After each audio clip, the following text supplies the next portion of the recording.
Bismillahirrahmanirrahim. Assalamualaikum warahmatullahi wabarakatuh.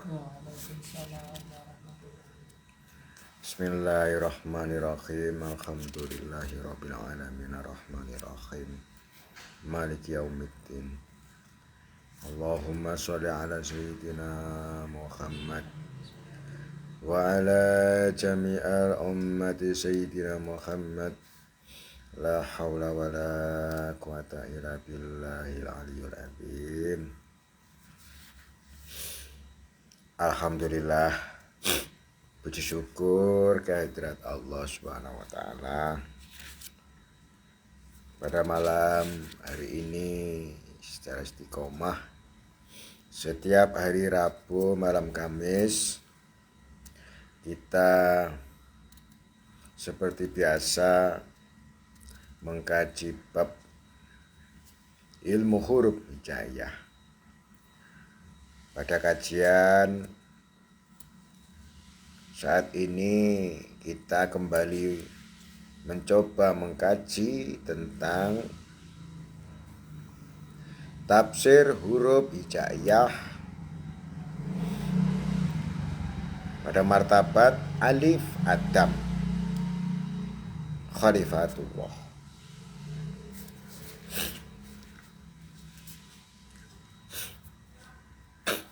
Inti daripada pemahaman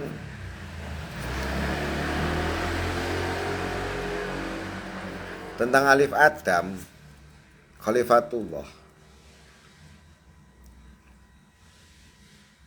secara khusus kita harus bisa memahami makna daripada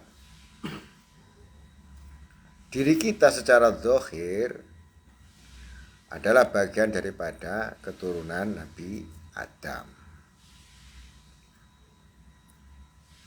Sifatnya adalah secara universal sebagai sifat manusia. Sebagai sifat manusia, sifat kita masih secara umum.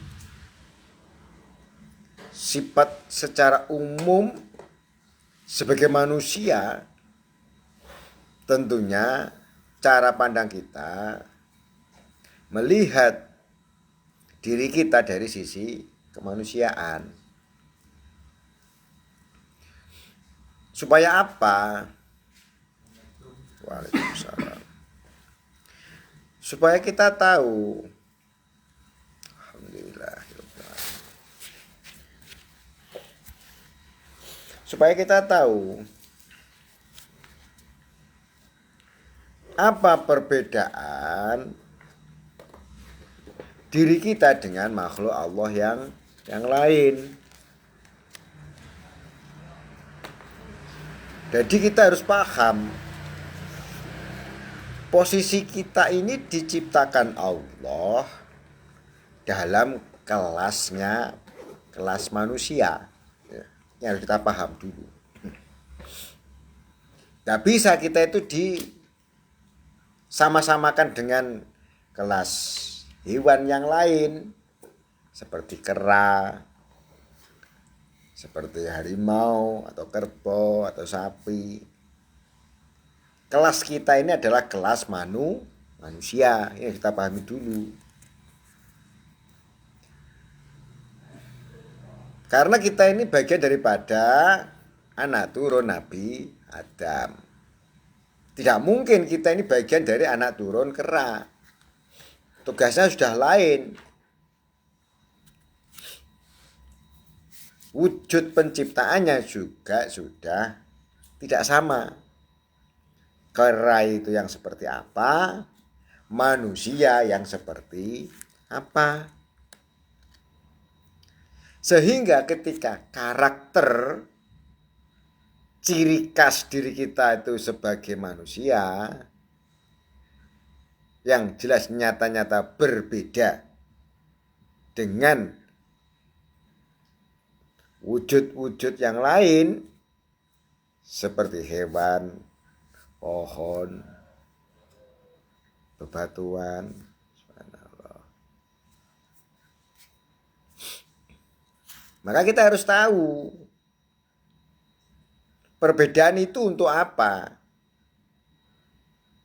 Sehingga kalau kita tahu perbedaan penciptaan, pasti ada fungsi yang berbeda. Benar gak?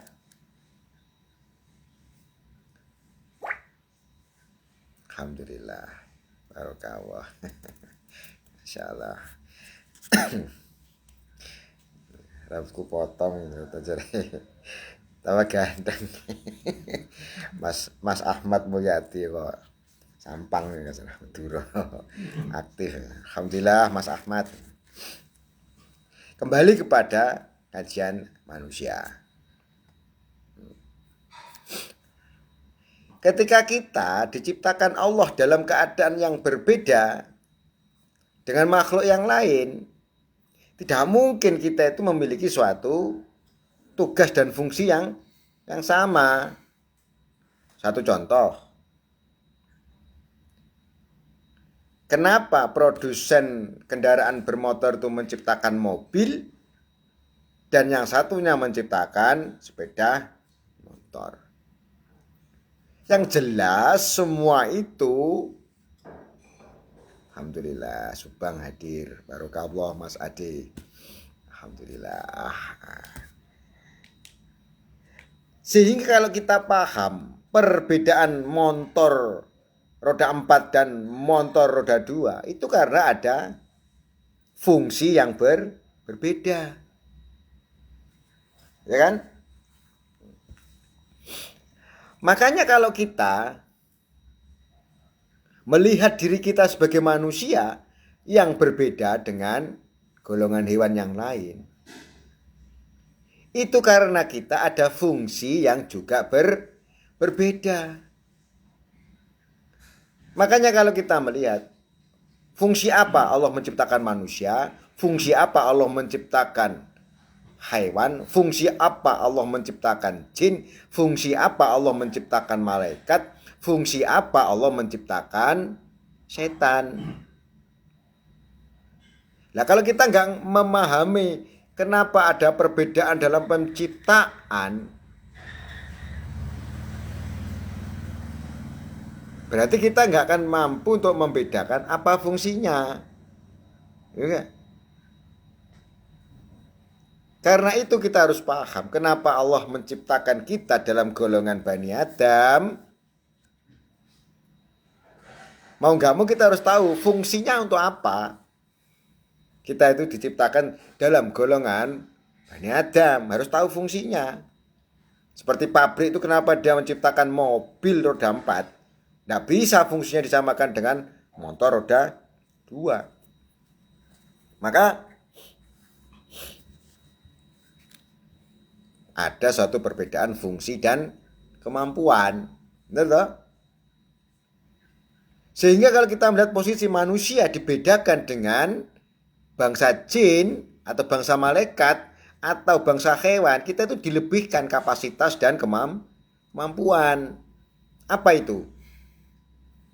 Dibandingkan dengan bangsa hewan, manusia dilebihkan dalam posisi otak, akalnya, kecerdasannya, lesannya, nuraninya, ya kan? Ketika Allah menciptakan diri kita secara ruhani, kita dibedakan kemampuan kita dengan para malaikat, ya kan? Sama-sama ibadah, malaikat ibadah, manusia ibadah. Ya, speknya nggak sama. Malaikat itu ibadah karena dia itu tidak disuruh Allah, karena dia senang. Tapi kalau manusia disuruh beribadah karena memang dia kesadaran, bukan sakar PDW. Berbeda dengan jin. Jin kenapa dia diperintah beribadah kepada Allah? Karena di dalam benih-benih kesifatannya bangsa jin ada sifat kemakaran. Paham enggak? Sifat kemakaran itulah yang dibawa oleh sifat nafsu, sifat api yang gak mau tunduk. Makanya jin diciptakan dari api yang tidak mau tunduk, gitu. Maka dia diperintah untuk beribadah. Dalilnya apa? Wa ma khalaqtul jin wal insan illa liya'budun. Dan tidaklah Allah menciptakan jin dan manusia yang baik untuk tunduk kepada sifat Allah dalam penghambaan. Kalau kita sejajarkan diri kita dengan bangsa jin, apa ada bedanya enggak kalau gini? Gak ada yang tahu kan bedanya? Jin diciptakan dari api, manusia diciptakan dari 4 anasir. Bedanya cuma itu taunya. Tapi secara persamaan di mana? Sama-sama dari unsur api yang memiliki sifat gak mau tunduk. Betul toh? Gak mau tunduk, makanya diperintah untuk Wa ma khalaqtul jinna wal insa illa liya'budun. Sehingga makna daripada budun, penyembahan, itu adalah sifat tegaknya ananiyah, nafsu, itu diperintah untuk, nah inilah, apa itu? Tunduk. Betul toh? Itu persamaannya kalau kita melihat dari bangsa jin. Sama-sama orang mau tunduk sama Allah, disuruh bertunduk. Hakikat daripada ibadah kan tunduk. Makanya ada ibadah sujud. Sujud itu kan berarti menantang daripada sifat keapian kita. Benar gak? Ketika ruko ya sifat mobat mabit. Api itu kalau cek ruko, ini cek mobat mabit. Ibarat sebuah api diterak oleh angin. Kita menjadi berdiri orang sholat itu seperti api yang tenang. Makanya ketika ruku dihembuskan oleh Allah petunjuk-petunjuk, ancaman, siksaan, itu seperti apa? Hembusan-hembusan kabar yang menakutkan bagi nafsu. Dia akhirnya timbul rasa takut, rasa khauf. Dan begitu dia sudah kondisinya itu terhempas oleh angin-angin ketakutan dari pengkabaran adanya siksa neraka, siksa kubur, ancaman dari Allah, karena nggak mau tunduk, ketika itu akhirnya dia sudah mau sujud. Ketika sudah sujud, inilah yang namanya ketundukan lahir dan batin. Itu ketundukan lahir dan batin. Ya. Nah sekarang, bagaimana martabat manusia, Bani Adam? Kalau kita sudah tahu fungsi kita. Kita lihat bagaimana perjalanan manusia di huruf jim. Apa maknanya dalam martabat kemanusiaan? Ini harus kita tahu. Merujuk kepada martabat sifat kemanusiaannya Nabi Adam. Di kitab yang saya tulis ini, saya jelaskan, saya terangkan. Makom huruf jim itu adalah huruf setelah huruf sa.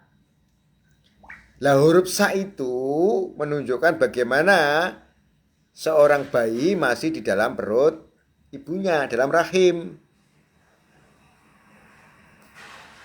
Begitu Allah telah menyempurnakan sistem jasad Bani Adam dengan dilengkapi segala macam kemampuan sifat ketuhanan, mendengar, melihat, berbicara, berpikir,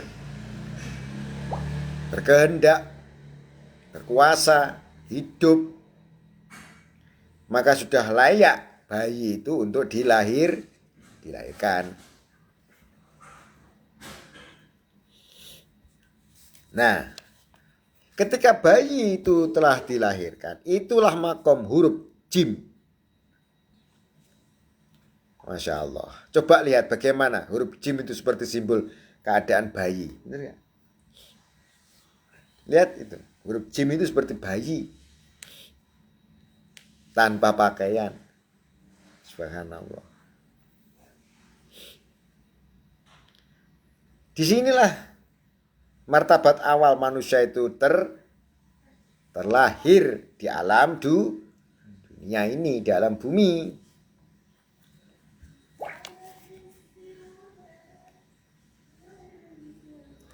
Huruf jim menggambarkan insan manusia telah terlahir. Menjadi manusia yang telah disempurnakan Allah Subhanahu wa taala proses penciptaannya.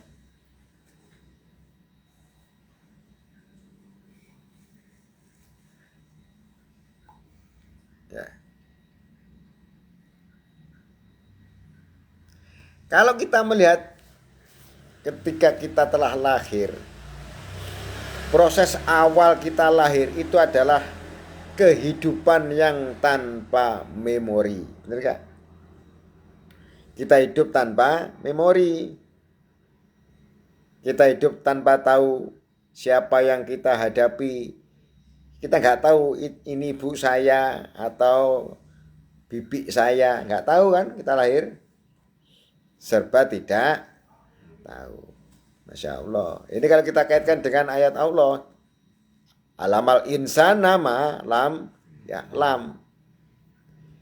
Berarti ketika kita diajar Allah dengan alamal insan nama lam ya'lam, yang tidak tahu apa-apa, itu benar hak ayat Allah menunjukkan ketika kita menjadi bayi. Subhanallah. Kita itu sudah diajar oleh Allah dengan ilmu dalam keadaan ketidaktahuan apa-apa ketika kita bayi. Berarti kita memang mengetahui kalau kita ini memang tidak tahu apa-apa.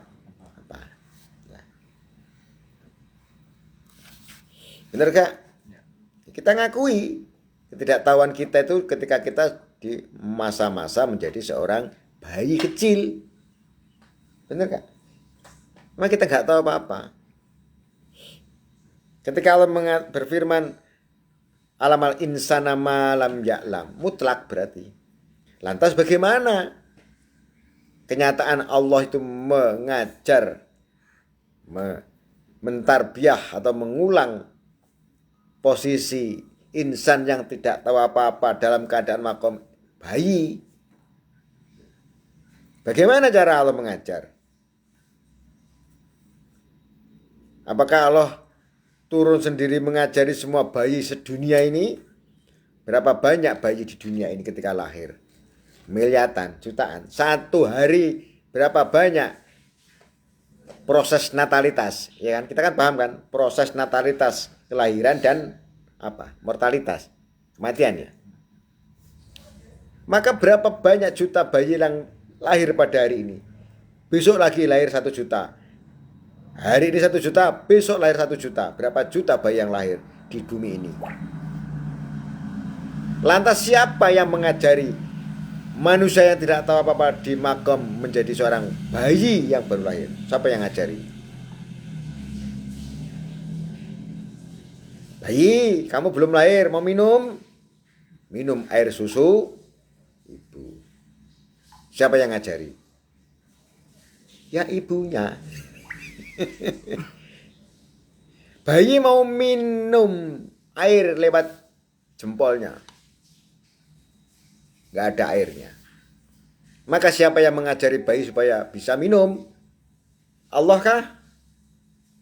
Maka Allah melewati ibu mengajari si bayi minum air susu. Bayangkan. Apa Allah langsung ngajari bayi minum air susu? Bagaimana instingnya kita waktu kecil?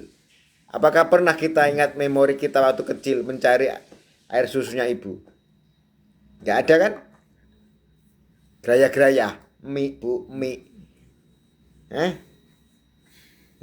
Sing mie bayi gede. Mi. Nah, itu gak usah diajari. Pinter lah.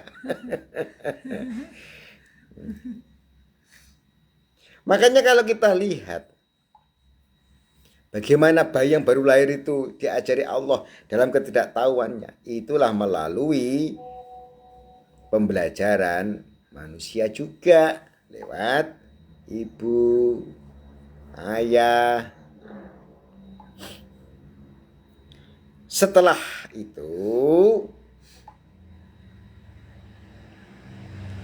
kita paham bahwasanya memang kita tidak tahu apa-apa. Nah, kenapa ketika kita belum menjadi bayi pernah ditanya di dalam makom, alastu birobikum qalu bala? Apakah bukankah aku yang ada Tuhanmu? Kemudian mereka menjawab benar. Itulah perjalanan awal ketika manusia belum menjadi wujud manusia tapi masih berupa ruh hayati dan ruh taufik. Nah, begitu ruh itu dimasukkan di dalam jasad bayi, memang dibuat lupa oleh Allah. Makanya bayi itu lahir gak ada yang ingat apa-apa, lupa semua. Andai kan dia tuh ingat, loh kok aku masuk ke bayi kecil kok gak langsung jadi Superman. Karena di situ antara ruh dan memori bayi belum dimaksimalkan, makanya dinolkan tingkat dasar dalam ketidaktahuan apa-apa dan serba lupa roh itu karena sudah pindah alam jasad.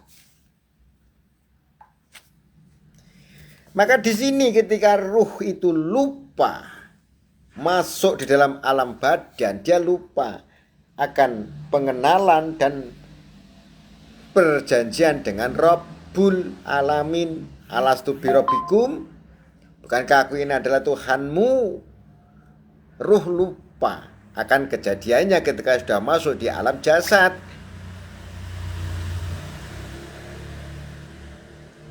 Sehingga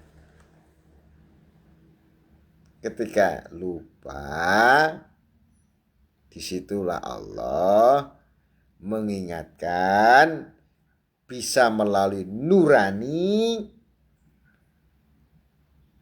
secara individual, bisa diingatkan dengan suatu permasalahan-permasalahan yang tidak sesuai dengan nurani, seperti Nabi Ibrahim dihadapkan dengan permasalahan orang menyembah patung. Ada yang juga diingatkan dengan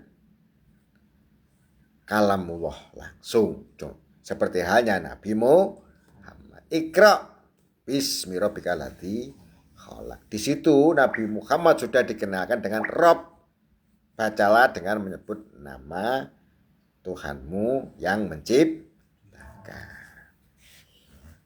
Dia langsung dikenalkan dengan permasalahan martabat Tuhan yang menciptakan, yaitu Al-Khaliq, Al-Badi'u atau Al-Khaliq.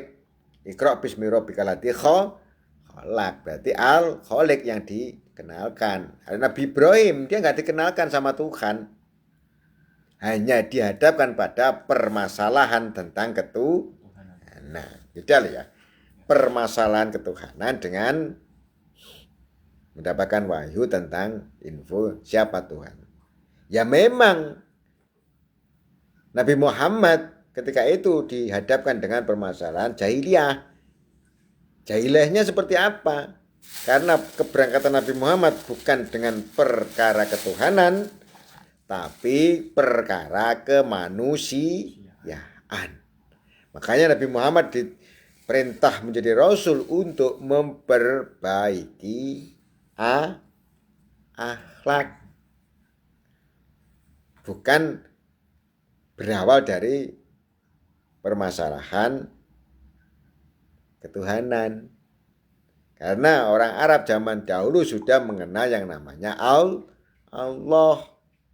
Terbukti ayah Nabi Muhammad namanya Abdullah. Jadi bagi Nabi Muhammad masalah ketuhanan bukan problem. Hanya permasalahan sing gelem nyembah Allah ya monggo, sing gak gelem nyembah Allah ya wis. Bukan permasalahan kemusyrikan sapa nyembah patung, nyembah patung ya monggo, gak nyembah ya monggo. Ka'bah dijadikan tempat banyak-banyak patung.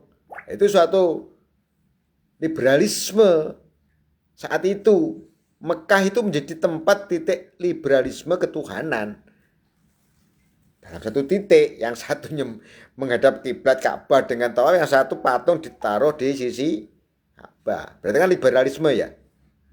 Ya tak? Liberalisme ketuhanan bersatu dalam satu tempat, benar gak? Ya padha karo adik ya ning jero gereja ya ana masjid ya. Jadi sitok, karena itu memang tempat yang dikatakan sakral. Ya kan? Wis kaya punden lho jenis sakral ya ana menyan. Sajen ya ana dupa, ya ana tasbih, campur aduk, ana mori, ana Quran, ana Yasin itu. Ya Mbah. Ya punden iki ya aneh jenenge darane punden nek ana Yasin. Ya ana dupa, ana kembang. Itu kan suatu simbol universalitas atau liberalisme keyakinan pada satu tempat. Ya Ka'bah zaman dulu seperti itu. Ya dikatakan demokrasi ketuhanan. Makanya Nabi Muhammad diutus bukan untuk memperbaiki permasalahan ketauhidan, tapi memperbaiki perkara akhlak, moralitas.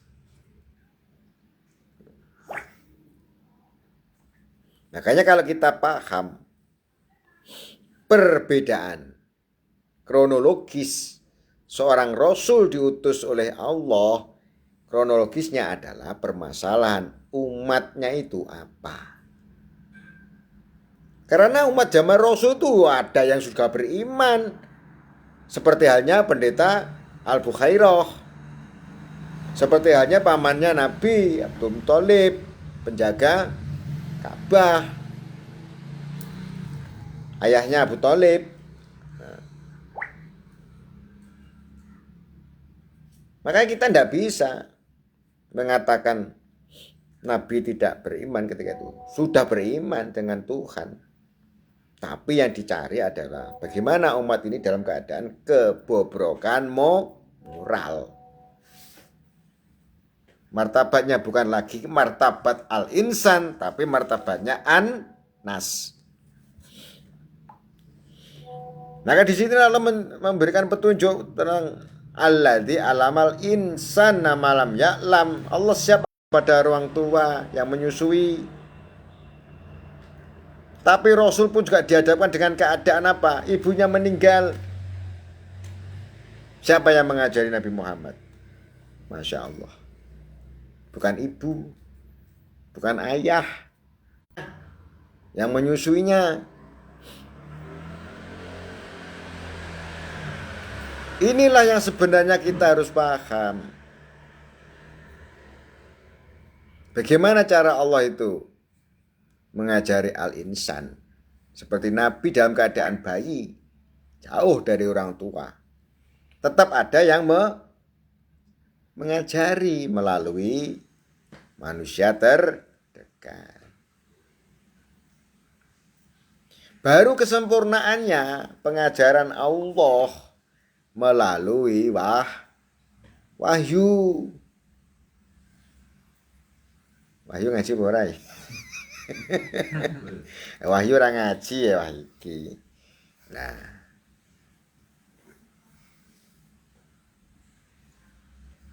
Jadi paham kan martabatnya? Apa itu nas, apa itu al-insan. Maka ketika Allah memposisikan bahwasanya Nabi Muhammad itu dikenalkan dengan nama al-insan. Allah mengajari manusia, dan ketika itu Nabi Muhammad ya tahu bahwasanya ketika dalam ketidaktahuan apa-apa di dalam gua Hira itu juga merupakan rahim apa? rahim jagat. Ya, ini manyar ini. Ketika Nabi Muhammad di Gua Hira itulah rahim jagat. Topo broto ning ngene alam. Beda ketika kita topo di perut ibu. Itu yang alam kecil. Makanya kalau sudah pernah topo di alam ibu ya topo ning alam gede ya itu jenenge semedi, sulo, uzlah. Di dalam kandungan apa? Rahim apa? Bukan rahim ibu lagi. Rahimahumul. Imannya nih. Rahimahnya nih. Dan rahim semesta. Bukan rahim ibu lagi, rahim semesta. Ada apa istilah suluk atau istighraq itu rahim semesta. Topo nih Gua Hira. Nabi Yusuf dimasukkan ke sumur itu rahimakumullah. Nabi Yunus dimasukkan dalam perut ikan paus itu kandungan rahimakumullah. Bukan rahim ibu, rahimakumullah. Allahu Akbar.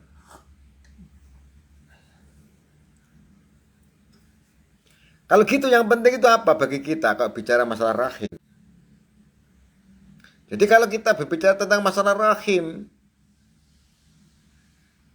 hakikat rahim adalah rahimahumullah.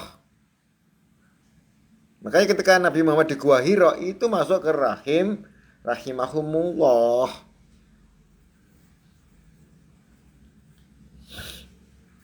Benar toh? Makanya ketika kita di dalam kandungan alam gelap gulita tidak tahu apa-apa, yaitu Allah mulai mengajarkan ilmunya secara bil kalam, bil huda, bil furqan, bil hikmah, bin nur. Bukan manusia yang mengajari. Ya, beda toh. Kalau kita dalam rahim ibu, yang ngajari kita adalah ibu kita, bapak kita, teman kita, paman kita. Tapi kalau sudah di Gua Hira, rahimahumullah, rahim jagat semesta. Ketika kita lahir dari kegelapan rahimahumullah, siapa yang mengajari kita? Ayat-ayat Allah. Benar gak? Ini tambah ya.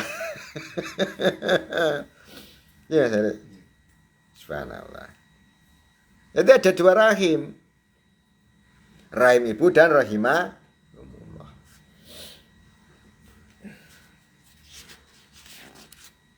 Di dalam surat Al-A'raf 172 diterangkan, ingatlah ketika Tuhanmu mengeluarkan dari tulang punggung anak cucu Adam keturunan mereka, dan Allah mengambil kesaksiannya terhadap diri mereka, sedangkan seraya berkata, bukankah aku ini Tuhanmu? Mereka menjawab, anak turun Adam, betul, bala, engkau Tuhan kami. Kami bersaksi, wa ana syahidna. Kemudian, agar pada hari kiamat kamu tidak mengatakan sesungguhnya kami lengah terhadap hal ini. Sehingga ketika bayi yang baru lahir itu lengah, tidak tahu dirinya siapa. Jangankan kok Tuhannya siapa, dirinya saja dia juga tahu. Aku ini siapa? Owe. Ya. Taunya nangis, tidak tahu apa-apa, taunya nangis. Iki kudu. Mulanya ketika kita sudah lahir dari makom rahimahumullah, isine megur Gustiku gak rupa-apa ya nangis kok. Allah ya Allah, ya dalmu. Makom dal alif ra idafi. Ra kan rahim. Rahimahumullah.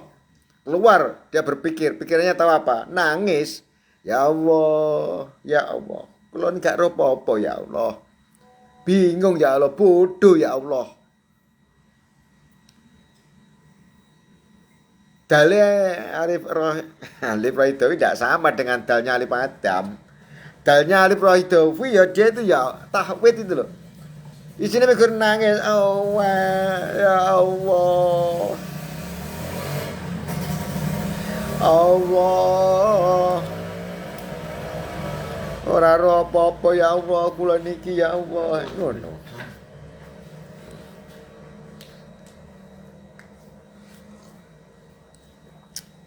Alhamdulillah. Wah, barokah.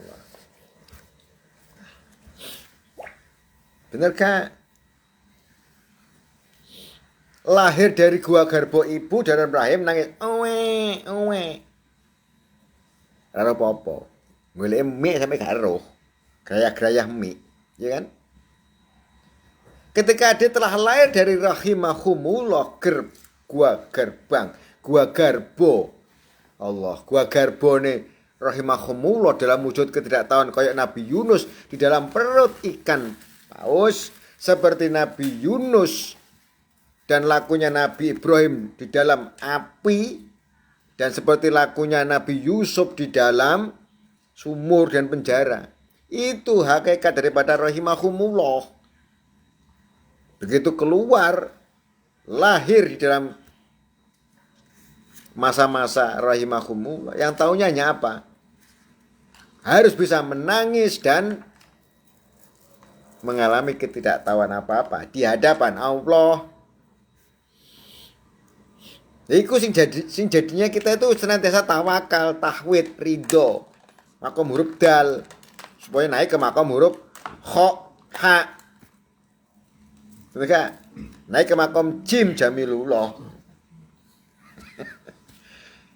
Iku perbedaan nih. Kalau dari alif Adam menuju ya, dia persiapan menjadi manusia yang al-insan, ya kan? Tapi kalau dari martabat alif ruh idofi, dari al-insan naik ke khalifah. Makanya tidak semudah kita membawa martabat alif Adam khalifatullah kalau belum melewati kesadaran ruhani. Benar. Isi mutmainah, nafsu mutmainah. Cuman karena kita kemarin mengkajinya dari alif Adam khalifatullah secara global, akhirnya jujuk. Jujuk finish khalifatullah. Tapi harus naik ke makam pemahaman alif rohidofi, karena itu yang mengemban amanah kekhalifahan yang disertai oleh nafsu dan pemikiran.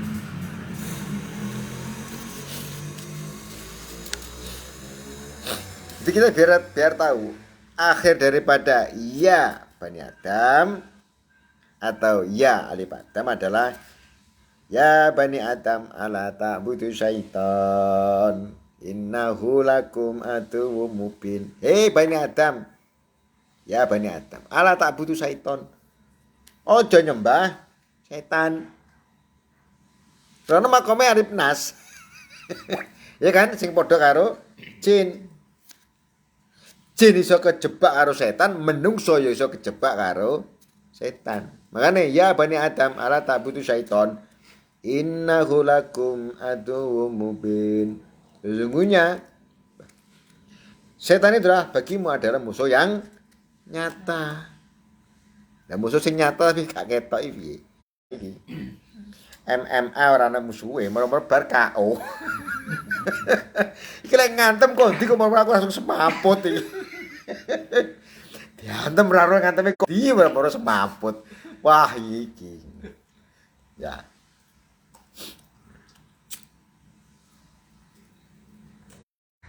Ya kalau kita dikatakan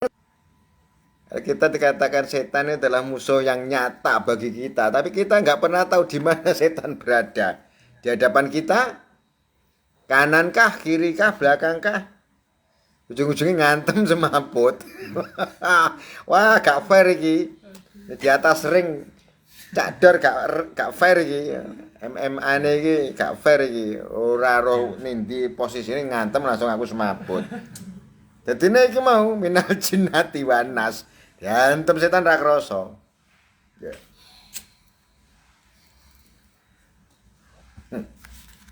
Wah, ngomongin setan ini berarti. Subhanallah. Maka dengan ditambah adanya musuh iblis dan setan, ya. Aku mau ngomong setan masalah gara-gara apa mau? Ya kan itu hurufnya toh. Ya Bani Adam ala ta'budu syaiton. Innahu lakum aduwwum mubin. Kita pernah jelas juga. Maka dengan ditambah adanya musuh iblis dan setan, ya. Ya. Urung padahal tak waca kitabe. Megun jupuk ya Bani Adam alam ta'budu syaiton. Sebelum kamu menjelaskan tentang masalah iblis dan setan, waca dhisik ayate. Ya ta? Diarahno sik karo pangeran. Iki jin termasuk Allah mengajari dengan cara apa? Ayatullah. Karena masuk di tingkatan maqam rahimakumullah.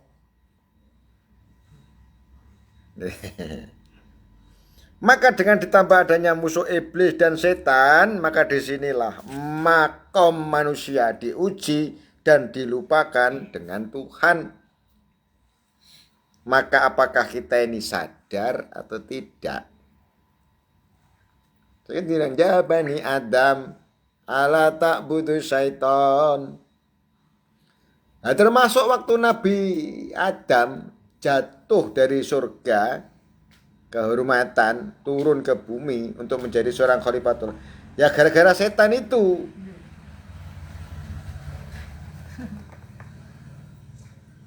Gara-gara setan. Dan itu tidak berhenti godaan setan sampai manusia mengalami kematian.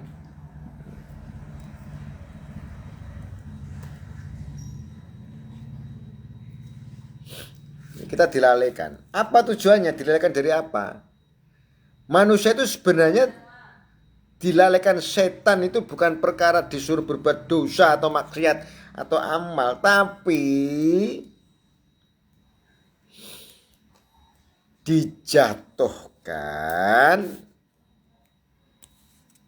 dari pengetahuan tentang Tuhannya. Benar kan? Inti poin setan itu menggoda manusia itu apa? Dijauhkan dari Allah, titik itu loh masalahnya.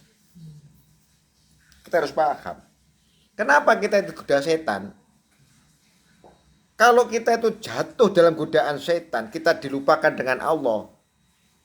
Puncaknya kita itu jadinya tidak tahu siapa Allah, putus asa, ingkar kepada Allah, kufur ya bunuh diri. Kok huruf H. Maka wong mumet. Wah, bener tuh, Mbak.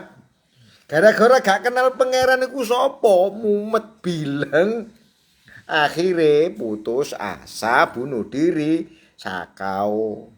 Pelampiasane malih narkoba. Pelampiasane malih mimi.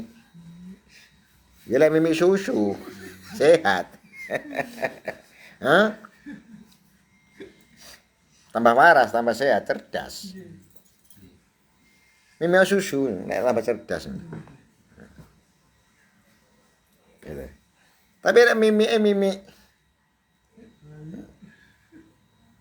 Ya kan? Tambah cerdas, tambah bilang, tambah mumet, tambah mengayang-ayang. halunya semakin tambah. Mimi tapi ya mimi susu, madu, aja minuman yang melalaikan akal sehat. Ya intinya ketika manusia itu dilalaikan dari Tuhan, itulah yang menjadi penyebab manusia tidak kenal Tuhan, tidak tahu Tuhan, tidak mengerti Tuhan, dikunci akal sehatnya, akhirnya gak gelem mikir, gak mau berpikir, mati kabeh akhirnya.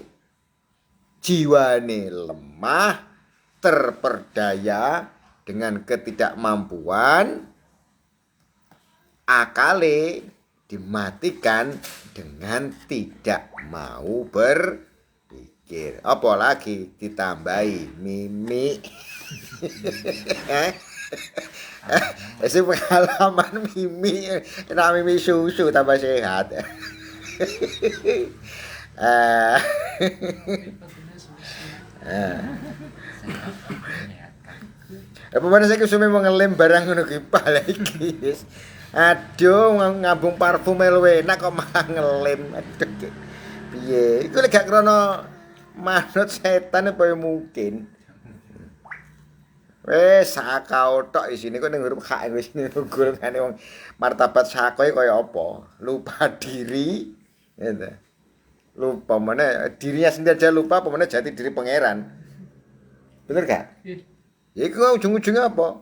Walabdolin. Wis tersesat, gelap gulita. Ya gelap-gelap oleh ning gua garbo pangeran ra masalah. Kayak Nabi Yunus ini.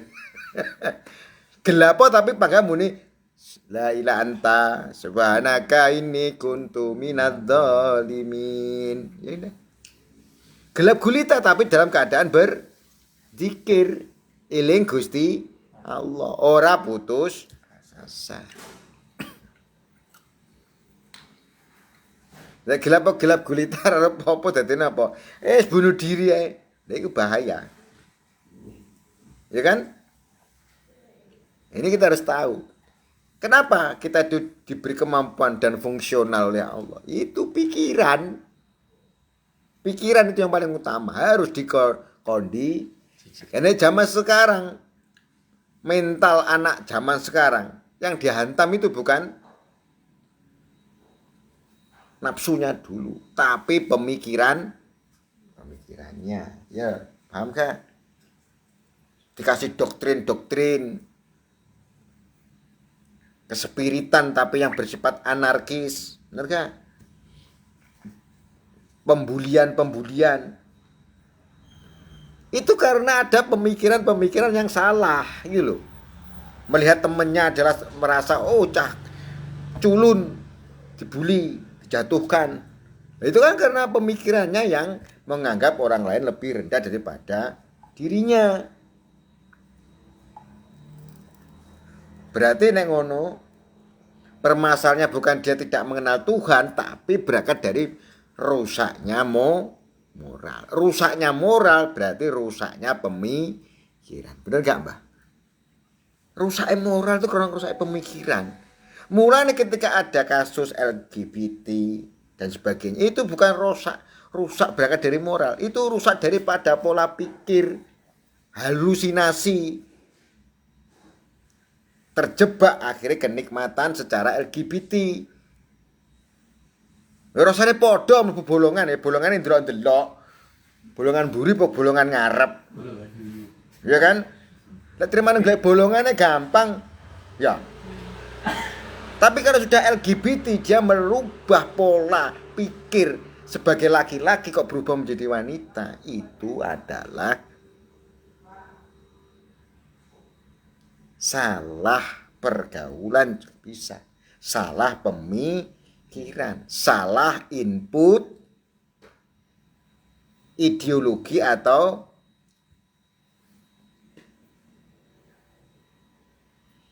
kebiasaan dia bergelut dengan instingnya. Itu yang namanya virus mental.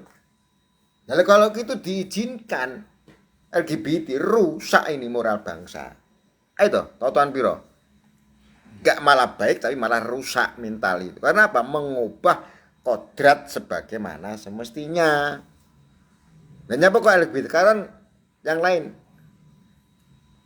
Gerakan menjadi keras sakti. Wah, besok melakukan berangkang, ya kan? Ya. Gerakan kesurupan. Dadi ya sesuk sering ceritain dadi ya. Dadi macan, dadi kera. Dadi harimau.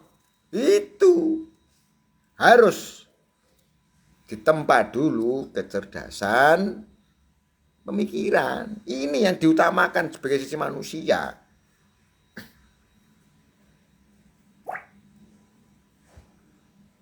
Lho iki bener iki. Ini pola kejiwaannya manusia. Gak bisa ditawar-tawar, gak bisa.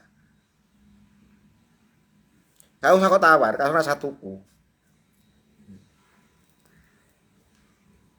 Karena kalau bahasa menawar itu kan merubah kodrat, merubah kehendak penciptaan.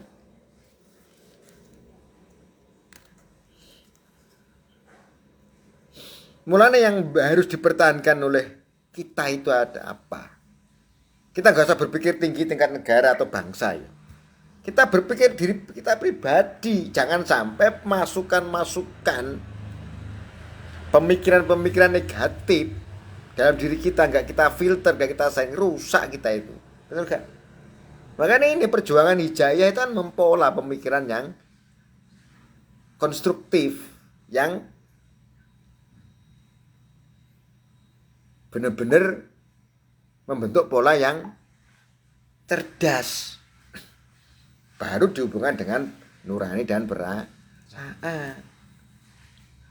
Sampai kan merasa sendiri kan bagaimana pemikiran sampean berubah menjadi orang yang bisa memilah, kecerdasan tajam. Kalau ini udah diserang, mental sampean jatuh. Pola kehidupan sampean jatuh. Kekuatan kita itu di sini, bukan di sini.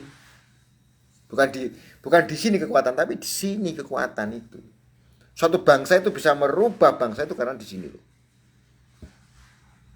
Pola pikir yang positif, konstruktif, imajinatif. Ya. Jangan halu. Beda loh halu dan imajinatif. Membangun bangsa itu dengan pemikiran yang positif, bukan dengan perasaan dulu.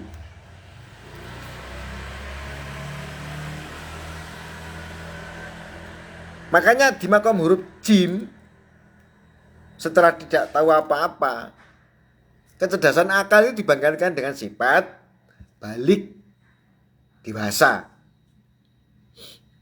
Pertama makom bayi nggak tahu apa-apa, baru naik ke makom balik tahu apa-apa. Bisa membedakan mana benar mana salah.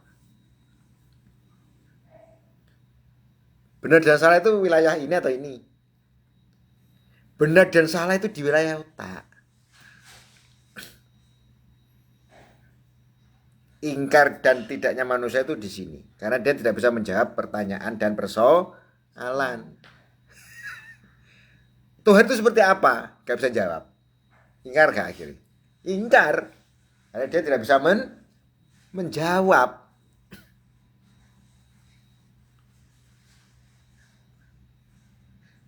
Mumete menungso itu gak mergone kene rek. Mumete menungso itu kon dhuwur iki lho asline. Wis to.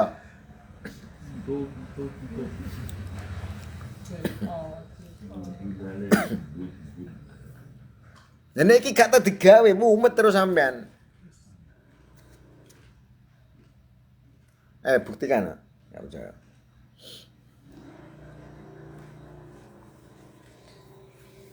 Ya termasuk Fir'aun ini dijelaskan. Ada yang ingkar seperti Fir'aun.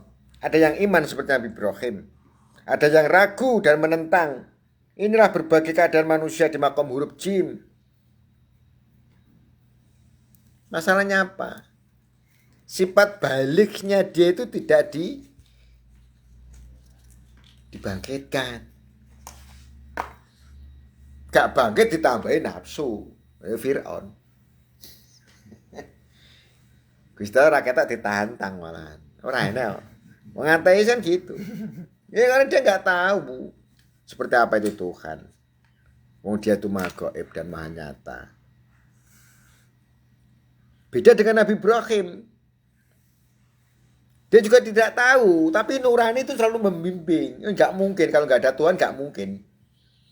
Itulah kunci untuk berintuisi.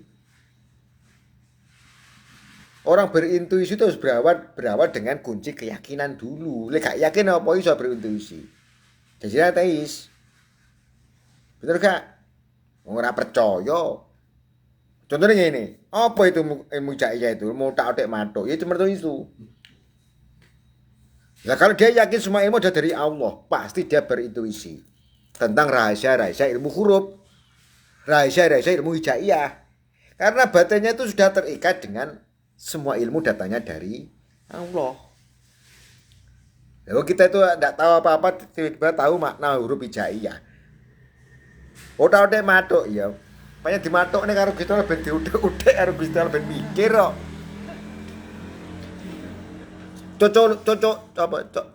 Cocokologi. Ilmu cocokologi. Dicocok-cocokkan. Ya. Lah memang cocok. Bukan dicocok-cocokkan. Sesuatu yang tidak pas itu baru dicocok-cocokkan. Nah, ini cocok semua. Apa? Ayo. Yang mengatakan ilmu cocokologi. Cocokologi itu karena apa? Barang yang tidak cocok dicocok-cocokkan. Nah, tapi ini dikaji cocok semua ini. Iya kan? Ya, itu nalar ini nggak adil. Jadinya itu sadi. Masuk ke wilayah ala tak butuh syaiton. Ikutilah nuranimu dan pemikiranmu. Wis kena cocok kok arep dibantah terus piye? Iya gak? Bener gak? Lek pancen cocok nyampur gak diakoni cocok, pancen cocoke kuwi. Sampe beli baju aja cari yang cocok kok. Apa sing gak cocok dicocok-cocokkan baju bayi sampe tuku. Kecancut. Baju bayi sampean beli untuk pakaian. Ora cocok kok sampean beli. Iku jenenge dicocok-cocokkan. Itu yang cocokologi. Tapi kalau baju dipilih mana yang cocok, itu bukan cocokologi lagi.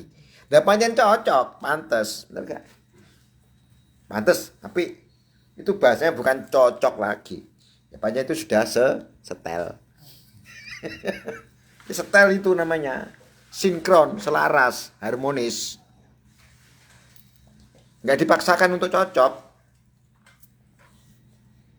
Karena dia tahu pilihan. Ini cocok bagi aku. Dikatakan cocok berarti ada serasi. Gitu. Itu asal dia ngaji cocok. Serasi. Kayak bawin ya. Lera serasi apa cocok? Ngaji. Ngaji ini ngono gak cocok aku. Dipaksakan ya ora iso ngaji. Dasar kecocokan itu adalah serasi. Paham tuh? Ora serasi kok dicocok-cocokkan ya ora iso ngaji akhirnya. Lah, ora cocok aku ngajine. Gak iso kalau gak serasi. Bener gak? Mulai di situ nggak ada bahasa cocokologi itu. Yang ada adalah kesepahaman dan keserasian.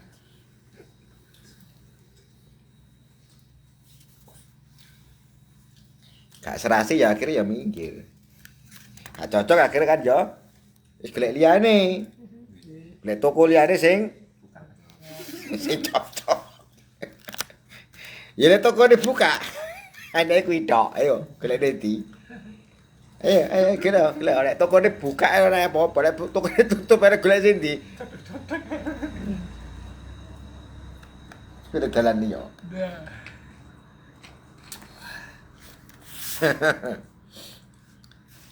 Dibuka, pedot.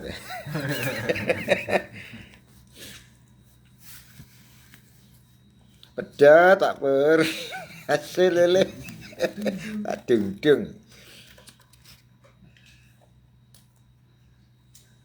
Di dalam surat Al-Anbiya diterangkan ayat 35. Kullu nafsin dha'iqatul maut.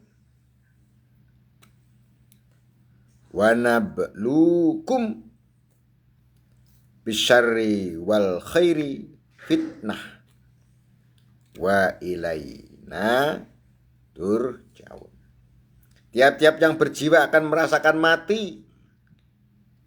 Kami akan menguji kamu dengan keburukan dan kebaikan. Sebagai cobaan yang sebenar-benarnya. Dan hanya kepada kamilah kemudian kembali. Jadi kalau kita melihat ayat ini. Jiwa menyangkut dengan huruf jim. Ketika kita itu hidup lepas dari gua garbo ibu, menjadi manusia yang balik, bisa berpikir, itulah jiwa kita mulai hidup. Aku, Anania, perasaanku itu jiwa, pemikiranku itu jiwa, globalitas pemikiran, perasaan itu jiwa, menyatu jadi satu.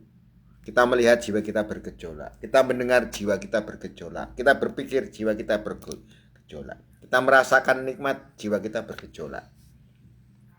Kompleks jiwa itu imbas daripada indera kita.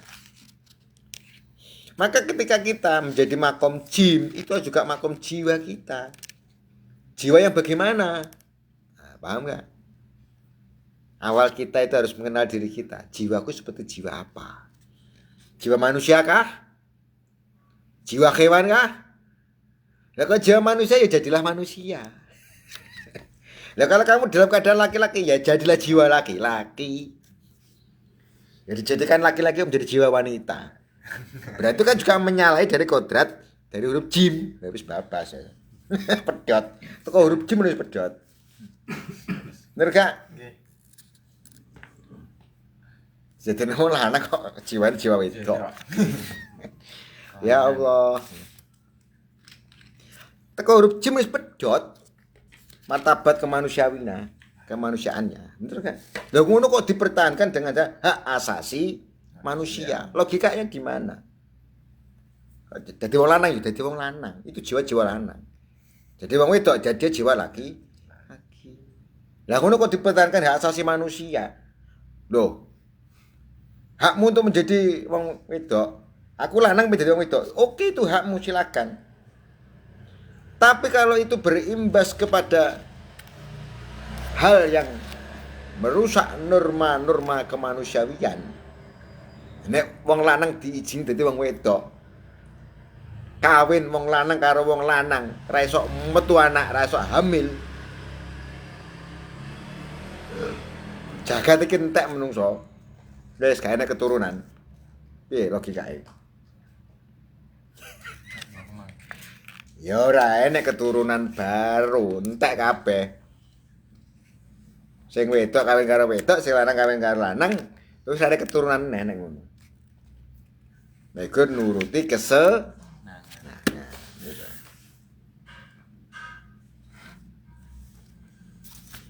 Maka hak asasi manusia itu hakmu pengen. Nah, aku kan hak asasiku mau membunuh kamu, itu hakmu. Tapi itu diizinkan enggak?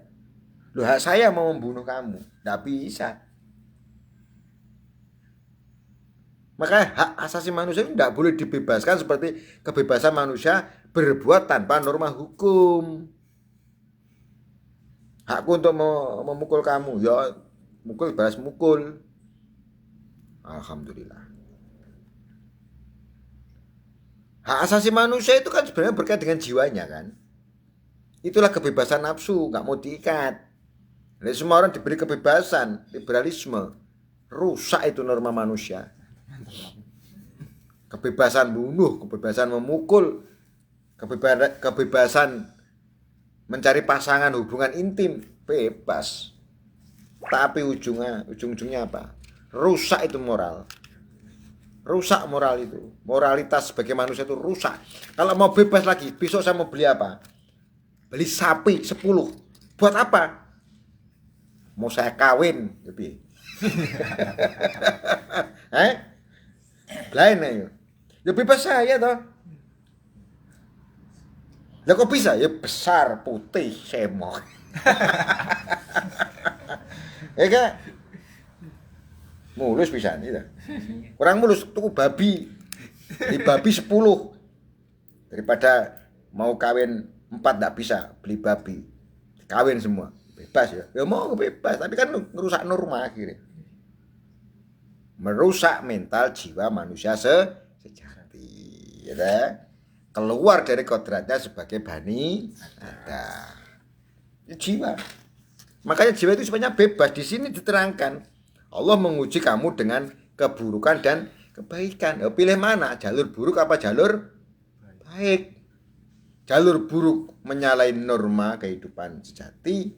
Jalur baik selaras dengan kodrat penciptaan. Itu tadi kembali kepada fungsional. Kembali pada fungsi. Untuk apa manusia diciptakan? Fungsinya untuk apa? Ya. Ngomongin sapi apa betul sapi iki piye? Iya ta? Heeh. Iya. Loh. Gawat. Ini. Bah, piye to, Mbak? Ngomongin sapi kok mak selenting waktu sapi. Pilih sopo teko iki. Mas Heru mampu. Lho ya. Piye? Gawat kaji. Mampu teko. Loh. Ini lah. Sapi goib. Lah iya. Sapi sopo iki teko iki.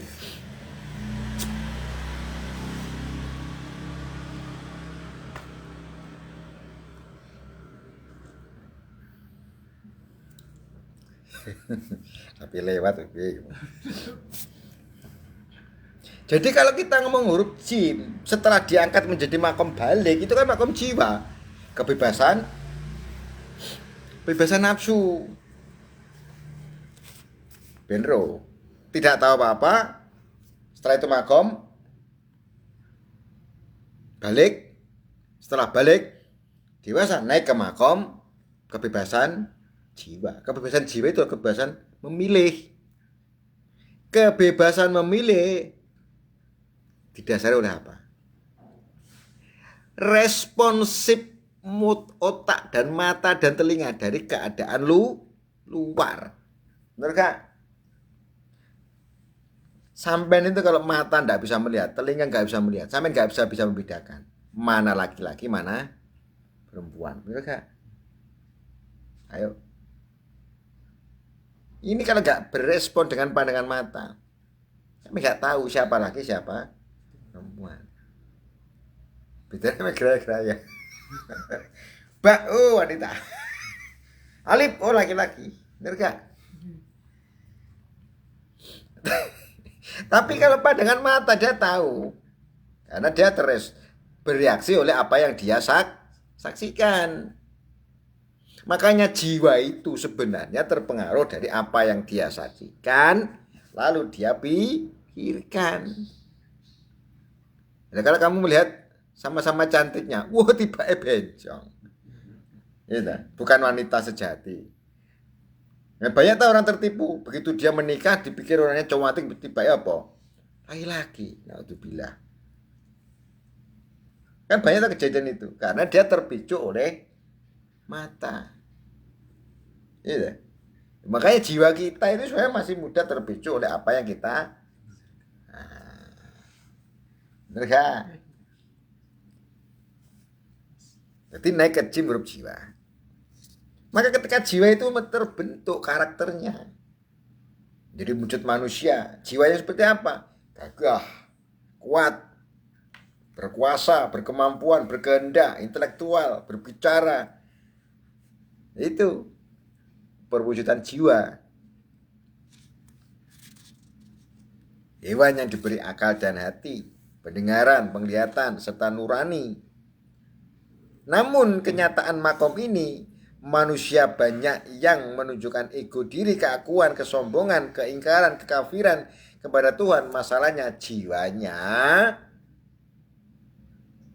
terhijab oleh pandangan mata dan kenikmatan, tidak bisa berintuisi kepada sesuatu di luar alam pencipta. Contohnya Nabi Ibrahim, dia tidak bisa melihat Tuhan yang gaib. Taunya matahari, oh Tuhanku matahari. Nabi Ibrahim melihat langit, oh Tuhanku ternyata yang menciptakan langit dan bumi. Kalau nggak ada langit dan bumi, apakah Nabi Ibrahim itu akan menyembah Allah? Tidak bisa. Andaikan pengetahuan matanya Nabi Ibrahim hanya sebatas mengetahui adanya bintang dan matahari, pada endingnya Nabi Ibrahim akan menyembah matahari. Tapi yang dia tahu yang lebih luas kebesaran penciptaan, yaitu langit dan bumi. Dia jiwanya mengatakan dengan penyaksiannya, Ini wajhatu wajhiya lilladzi fataras samawati wal ardo. Sehingga dia baru mengakui ketuhanan itu kepada yang menciptakan. Dia kan gak ada langit dan bumi. Pasti menyembah matahari. Ya logika kan? Itu masalahnya. Jiwa itu akan terrespon oleh apa yang dia lihat, dia pikirkan, dia dengar. Mulai kita itu kalau melihat apa-apa sesuatu yang kita dengar, connect gak dengan sang pencipta? Bener gak? Angel iki.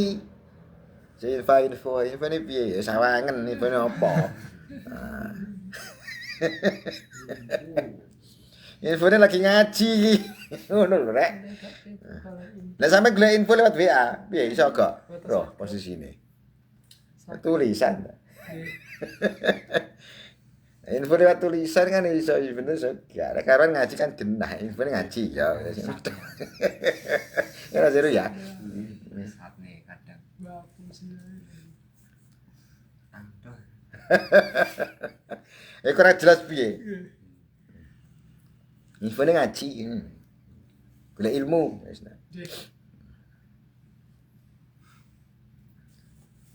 Sehingga kalau keakuan kita jiwa itu simbol titiknya nih, titik di huruf jim itu loh jiwa. Mana ngomong jim, titik di dalam huruf jim itu jiwa. Wujud keakuan diri kita, nur batin kita secara manusiawi itu titik huruf jim, jiwa.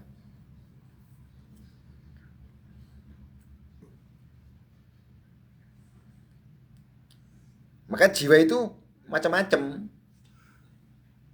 Jiwa itu macam-macam tuh akhirnya. Tergantung respon nih pada luar. Jiwa gini nih jero. Ayo, nek ngono nek jiwa ning jero responnya nanti.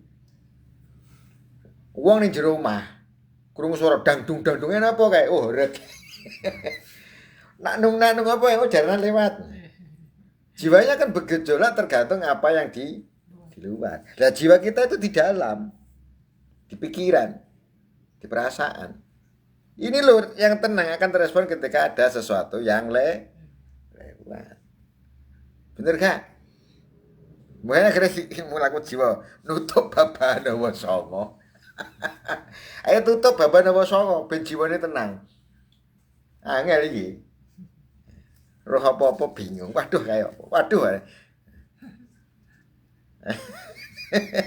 Jalan-jalan ning mall roh. Wah, aku apik men kayak apa? Wah, mobil anyar. Wah, kok ayu. Deh, jiwa itu terpengaruh gara-gara apa sih ning jo? Coba sampe gak metu omah ya ora mungkin jiwane bergejolak. Jiwane paling apa nyekel HP. Jiwa kita itu bergejolak kalau kita melihat tontonan. Iki langel atau jiwa itu. Pengen penak nek pengen atau jiwa harus tidak boleh terrespon oleh hal-hal yang menggiurkan. Tapi jiwa itu akan tenang. Nafsul mutmainah, tenang piye? Ini jadi pertanyaan besar. Ya nafsul mutmainah. Itu suatu prestasi. Piye caranya? Ya mutmainah nafsu ya pertama ya masa terima, lillah, ikhlas, legowo, ya kan? Nrimo ing pandum, ora modolan maido. Iku baru bisa jiwa itu tenang. Ya info kan jembay kan info, Mbak. Info ning ngono iki.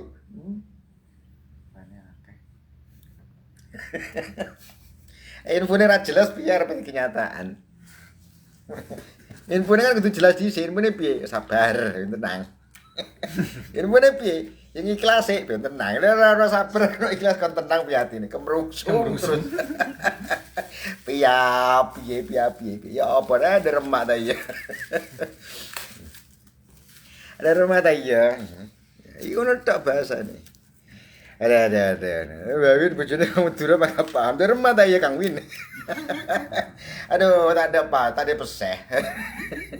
Waalaikumsalam warahmatullahi. Amin amin. Kang Mas Tirto ya, Mas Dedi Tulung Agung nyimak. Alhamdulillah. Nggih. Sami-sami Mas. Iku mau lho kalau jiwa enggak anak rotot angel iki. Di rumah tak iya tadi peseh. Aduh, tak pola-pola. Tak boleh. Tak boleh-boleh. Ya. Bini engkau marah. Iya, tadi peseh. Ya itu kok ngono Mbak Bin ngalami deh. Cucu yo. Wah, ini. Ya seperti itu hidup ini. Jiwa kita itu akan terpengaruh karo bagian luar diri kita. Yes. Nah, ngono untuk membentengi diri dalam biar tidak terrespon pengaruh bagian luar. Makanya berangkat dari dalam, jangan dari luar. Paham tak maksudnya? Membangun jiwa jangan dari luar. Gini iku. Bangun jiwa harus dari dalam. Nah ngono. Untuk membangun kudu enek material. Aduh. Arep bangun kolom iki kudu enek wesine sing dirakit, bendrate, nek begestinge, betone, core. Apa kuwi? Nang dari dalam apa itu?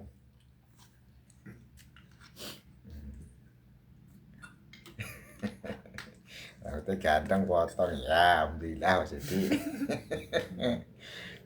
Jadi kalau kita itu mau membangun jiwa kita itu harus ada material untuk membangun. Apa itu? Pondasinya apa? Sabar. Iku besi, toneser kolom iku. Kalau gak ada toneser besi itu untuk membangun sebuah jiwa, sabar. Wes, titik iku. Setelah itu sabar apa? Kekuatan apa? Yakin. Kok jero. Yakin lo barengnya ra enek, biar yakin. Ya yakin itu juga dari dalam, Rek. Sabar juga dari dalam. Makanya dikatakan orang kan percaya diri, pede. Barengnya orang enek apa pede, ya yakin.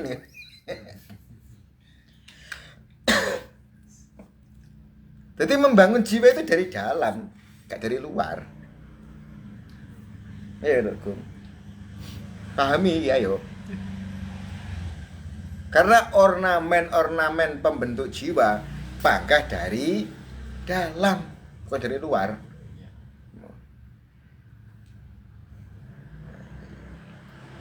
Ya harus. Makanya jiwa yang kuat itu tidak mudah dipengaruhi oleh permasalahan dari luar.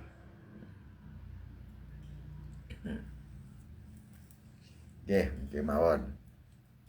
Ja'farul Kalam Al-Insanu Khalifatullah Mubin atau.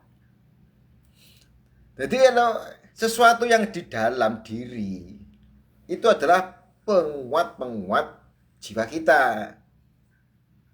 Makanya ada roh idofi, ada nafsi, ada kolbu, ada ilmu, ada basiron, ada samian, ada nurani.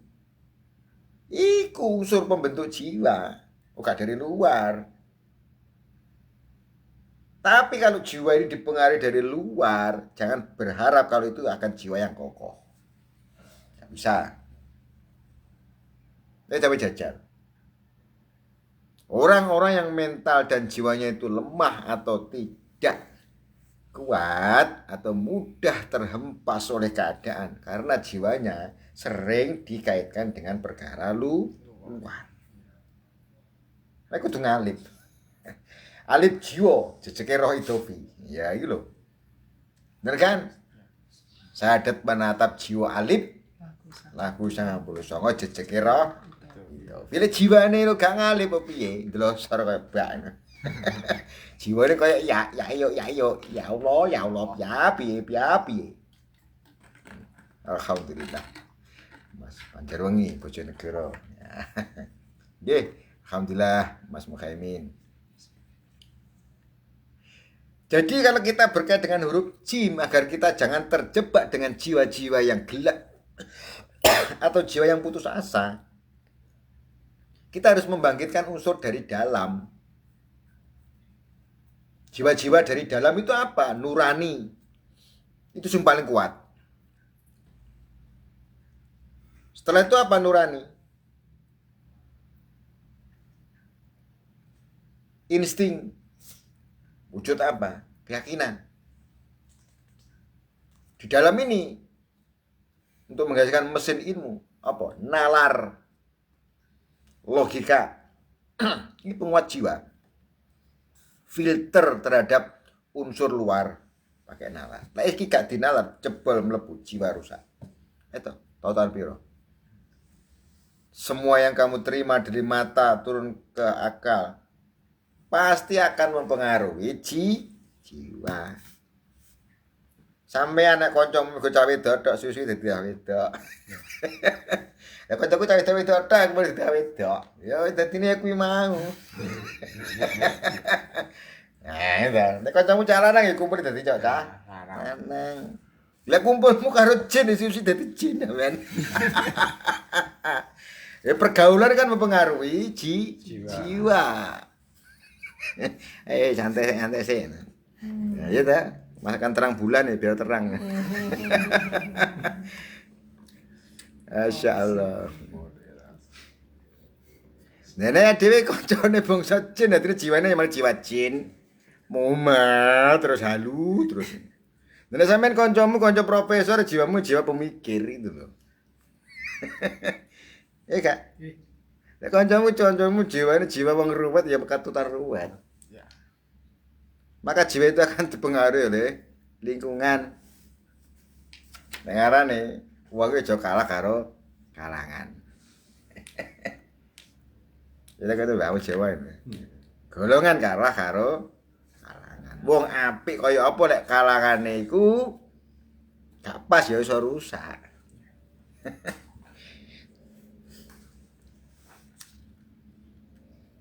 Sehingga huruf jim diibaratkan simbol-simbol kegagahan. Ketika jiwa sudah bangkit, itulah nafsu, amarah, alwamah, supiyah, mulhimah, mutmainah. Di makom jim awal mutmainah atau amarah atau alwamah apa supiyah. Ya tergantung respon dari dalam ini. Peteng luwe, alwamah. Ya kan? Dipaedo wong amarah jiwa ini. Dijatuhkan dihina supiyah. Oleh dia oke mutmainah. Dite oke bojone oke mutmainah. Bojone oke duit saiki ya amarah tok sini. Wah, blaen iki bojone oke duit gak enak, amarah. Jane bojo papat. Gitu. Mental itu angel kira membangkitkan jiwa dari dalam. Jadi belajar, ayo kita semua belajar. Sehingga ketika kita memahami makna titik di dalam huruf jim, itulah makna jiwa. Ya harus hati-hati, jangan sampai jadi jiwa yang takabur, jiwa sombong, jiwa alwamah. Ya kan? Karena orang-orang yang terjebak dengan jiwa yang salah. Contohnya, kaum Sodomi, salah golongan. Naudzubillahi min dzalik. Wiku kalau gak ada unsur jin gak mungkin. Jin itu ikut berperan. Napa kok ngono? Krono jin iku gak duwe jasad koyo jasate menungso. Nemplek, melu. Iku ngeri iku tak omongi. Banyak orang terhalusinasi dengan rasa. Asline iku ya krono jin iku melu-melu. Termasuk orang-orang yang sudah berpikir dari lumrahe kemanusiawiannya. Iku pasti jin itu ikut. mutlak itu. Cuman kalau jin gak ketok, dia masuk lewat perasaan. Dadine malih numpak rasane awake dhewe. Iku sing ngeri. Lek iso mengendalikan, wah bablas katut karo kendali jin. Karena sing dikendalini jin rasane awake dhewe. Jadi jin itu mengendalikan perasaan, rasa, halusinasi, imajinasi yang negatif. Ngeri itu ngomong. Sehingga kita harus paham makna huruf jim. Jangan sampai kita menjadi orang yang jajah. Jaduk boleh, silahkan jadi orang jaduk, orang tangguh, orang kuat, tapi gak boleh jadi penjajah. Jangan anarkis. Jaduk boleh, karena jago ketangguhan, huruf jim. Dan jangan menjadi golongan jin. Kita harus bisa membedakan makna awal daripada huruf jim ini tujuannya apa. Agar jiwa kita jangan sampai salah menempatkan nafsu kita yang terpengaruh oleh unsur luar. Makanya wong Jawa enek ngilmune nutup babahan hawa songo. Babahan hawa songo apa? Bolongan. Bolongan toh? Lah kudune lek wong Jawa nek kasus LGBT wae iki gak manut karo babahan hawa songo iki. Masalah bolongan dileboni. Lain. Ya kan?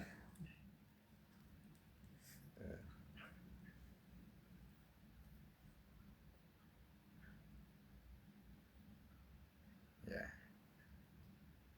Benar tak? Jadi jiwa itu sebenarnya dipengaruhi oleh lubang-lubang jiwa. Ngeri. Mata mempengaruhi jiwa. Telinga mempengaruhi jiwa. Penciuman warna harum wangi mempengaruhi jiwa. Ya enggak? Mulut juga mempengaruhi jiwa. Turun ke bawah, farji, lubang kelamin juga mempengaruhi jiwa. Paling terakhir, lubang buri. Yang cedek karo bemper buri. Iki yo lubang jiwa. Kan bangga. Waktu itu wedok ora di lubang dipaksa-paksakan lubang buri bemper akhirnya. Bemper buri. Iki lubang naudzubillah min dzalik ya Allah. Iku gak krana pola tingkah bangsa setan jin ora mungkin. Karena bangsa jin setan iki ora duwe jasad sampurna. Iki lho masalahe. Itu ya membo-membo akhirnya melu rasa ragane manungsa. Naudzubillah min. Nah, semoga kita dilindungi Allah saking pengaruh bangsa jin setan sing berusaha mempengaruhi jiwane ayu dhewe lewat dalan rasa, lewat karena kebodohan, gara-gara gak iso mikir, dikuasai hawa nafsu, akhirnya malah kejebak kepada makom sifat jajah, jaduk, jumowo, jahil. Jajah, jaduk, jumowo, jahil.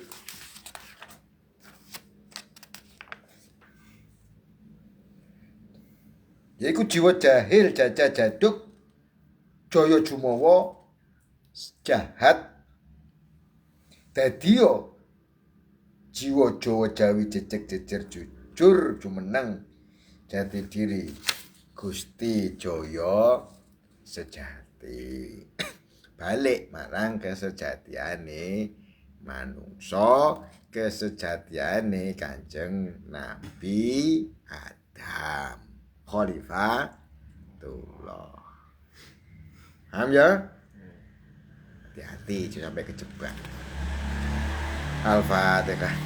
A'udzubillahi minasyaitonirrajim. Bismillahirrahmanirrahim. Alhamdulillahirabbil alamin.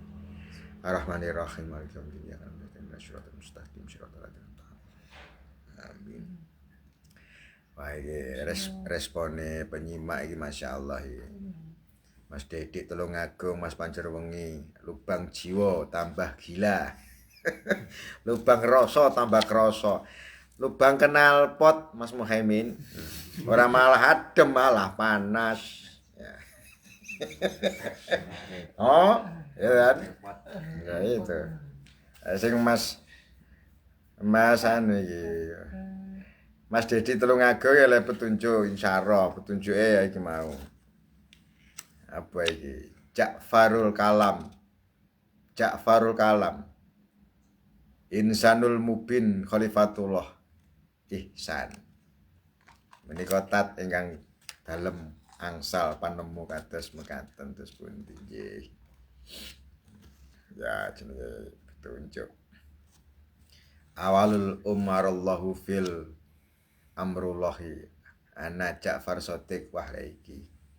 Petunjuk saka Syekh Ja'far Shadiq dipun paring petunjuk tat saking Eyang Ja'far Shadiq Kanjeng Sunan Ja'far Shadiq kan Sunan Kudus.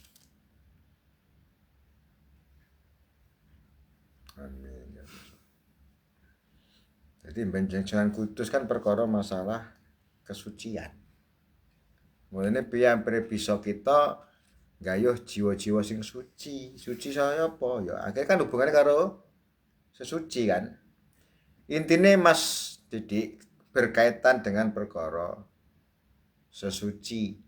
Nah, sesuci itu juga berkait karo lubang baban hawa songo. Iku ya ilmu kelas berat. Aseru enggak baban hawa songo iki. Lek berkait karo Mbah Sunan Ja'far Shadiq, Mbah Sunan Kudus yang ditampa Mas Didik, berarti berkait dengan kekudusan, berkait dengan jiwa, berkait dengan lubang songo, berkait dengan kesucian. Ngaten Mas Didik. Jadi kesucian itu menjadi awal untuk meraih kemakoman di atasnya lagi. Insyaallah. Makanya sebelum kita masuk ke perkara jiwa mutmainah dalam melakukan ibadah sholat, harus berangkat dari sesuci. Suci mripate, suci irunge, suci lesane, suci pendengarane, suci knalpote. Ya kan? Orang mung sesuci tangan tok suci ya. Ya angel, mana ilmu Jawa iki aja diremene. Ya senajan ora saka bang ilmu Arab tapi digabungne ya ilmu Jawa iki ya iso nembus perkara jiwa Jawa, lho. Jawa Jawi. Mulane wong Jawa kudu dadi wong sing Jawi, wong Jawi sing piye? Wong beneh. Karaktere wong Jawa iku beneh asline. Ora jajah, ora jaduk. Mulane saking Jawine wong Jawa, andhap asor. Sing jajah ya Belanda, Jepang. Dijajah terus karo wong adik-adikku wong Jawa wong Jawi. Mulane monggo filsafat Jawi itu sebenarnya ini lho. Jiwa Jawi. Ojo sampai jajah jaduk. Jiwa Jawi sing kudu jejeg, ngalip. Jejer, sak padha-padha, jejeri. Wong Jawi kudu sak padha-padha karo kancane. Jejer, jujur, sidik. Nah, Syekh Ja'far Shadiq. Ja'far Shadiq iki mau wong Jawi kudu jujur. Wis nang Kudus kan Syekh Ja'far Shadiq. Wong Jawi kudu jujur. Lakune ya jumeneng mari ngono. Ya jumeneng ya apa anteng meneng, aja gampang ngikut kono nyikut kene senajan wong jaduk. Aja sithik-sithik. Sithik. Gitu. Wong Jawa kok nganteman wong iki Jawa piye? Aja. Wong Jepang ngono, apa wong Belanda ngono jaman jajahe ngantemi wong ora masalah. Lah padha Jawane kok ngantemi wong Jawa, Jawine ning ndi? Nek pancen ngugemi ilmu Jawa lan Jawi, aja anarkis. Kuwi ya. Jumeneng, baru iso jumeneng anteng nemu iki jati diri. Lah gerudukan ya urung iso arepe nemu. Jumeneng pemene jati diri pemene Gusti sing jaya sejati. Jayane ya akeh kancane. Wis ngono ae wis. Wis ngono ae kok pas jam 12 ta Mas. Wis punter sing kuwatah nggih. Mbah, wis ngono ae wis kok jame tit jam 12. Masyaallah. Jumeneng wae jumeneng.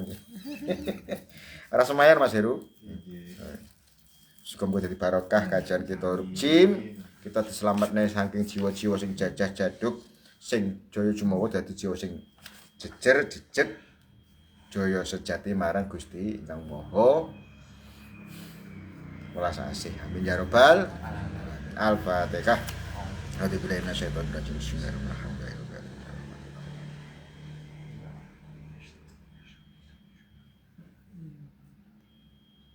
Akhir kalam wassalamualaikum warahmatullahi wabarakatuh. Ya. Sebentar nggih.